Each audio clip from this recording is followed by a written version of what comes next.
크기는 작겠지만 일상생활에 직접적으로 관여하는 만큼 역할은 결코 작지 않다라고 그렇습니다. 기억하시면 될 것 같고요. 이게 다가 아닙니다. 작은 근육이 약해지면요, 또 이런 일이 생긴다고 해요.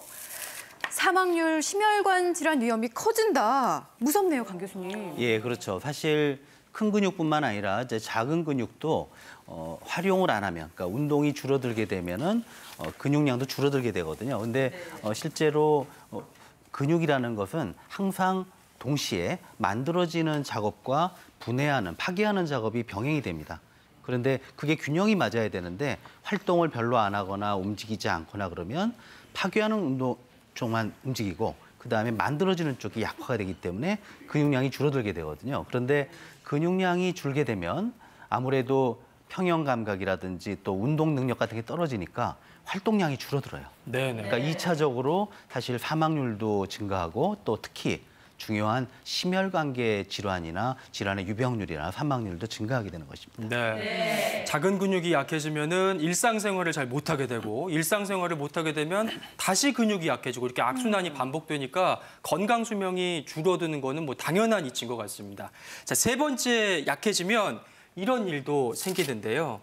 노화, 퇴행성 변화가 빨리 진행된다. 노화에도 관여가 그렇죠. 되는군요. 여기 아마 빨리 노화되고 싶은 아무도 안 계시죠? 그럼요. 예. 근데 사실 작은 근육이 노화랑 관련이 많아요. 작은 근육이 하는 일들이 이렇습니다. 우선 걸을 때나 서 있을 때 균형을 잡는 일, 또 관절을 안정화하는 일, 이런 데 작용하거든요. 이 부분에 문제가 생기면 관절통이나 관절염 또는 관절 손상이 생길 수가 있고요. 그 이외에 모든 장기가 관여가 됩니다. 삼킬 때도 작은 근육이 쓰이는데 잘 못 삼키면 영양 공급이 안 되죠. 예, 그리고 심장이 박동을 할 때, 여기 또 폐가 움직일 때도 근육들이 활용이 되거든요. 심지어는 소변을 보는 배뇨 작용을 할 때도 역시 작은 근육이 사용되기 때문에 이런 부분이 문제가 되면 전체적인 신체 기능이 떨어지면서 노화가 진행이 되고 특히 뭐 낙상이라도 하게 되면은 생명을 위협하는 경우도 생기게 됩니다.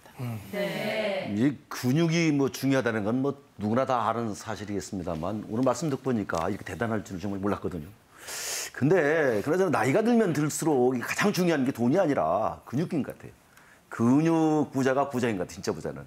근데 오늘 작은 근육이라는 말씀 처음 듣는 말씀인데요. 궁금한 것은 이 젊은이들한테도 작은 근육이 중요한 것인지 이게 궁금합니다. 이게. 네, 물론 그렇습니다. 노화는 언제부터 시작이 될까요? 성장이 끝나면 바로 노화가 시작됩니다. 그러니까 20대도 노화가 이미 시작이 되고 있죠. 그래서 관리를 잘 안 하면 아까 말씀드리셨듯이 관절염, 퇴행성 관절염이 빨리 올 수가 있습니다. 그리고 통증에도 문제가 되기 때문에 젊었을 때부터 잘 관리를 하고 습관화돼야 이게 이제 나이가 드셔서도 별 문제가 없게 됩니다.